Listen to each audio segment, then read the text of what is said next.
Attempt number 2, perform endotracheal suctioning. So I already have my partner bagging this patient. I'm gonna make sure I have the proper BSI, which is gloves since it's airway. I'm gonna have glasses as well. I'm gonna make sure that my SpO2, my end tidal, is still hooked up correctly and that I'm getting at least decent readings.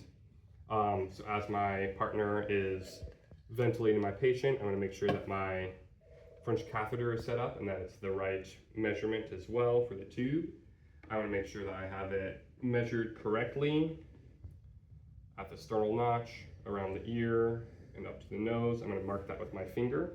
I want to also make sure that I have sterile lubricant placed on the distal tip of my suctioning device as well. I'm going to have my partner remove my BVM. I'm going to go ahead and send this down, making sure that I'm not suctioning on the way down to either I feel resistance and need to suction, or that I come to the place that I've marked. I'm going to suction for no more than 15 seconds on my way out. Immediately, I'm going to have my partner resume ventilation of my patient.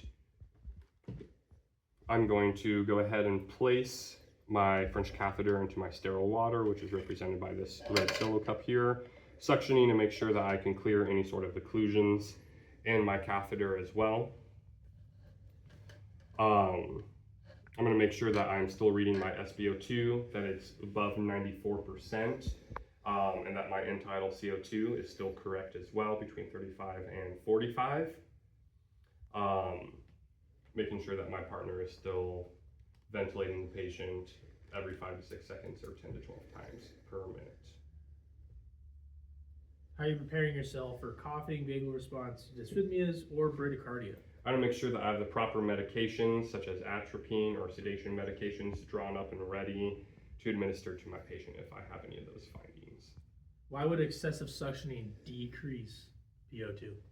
So there is negative space in the lungs that fills up with residual oxygen, and as you're suctioning, you are drawing out that residual oxygen that's left in the lungs. Is there anything else you'd like to add? I do not think so. Good job.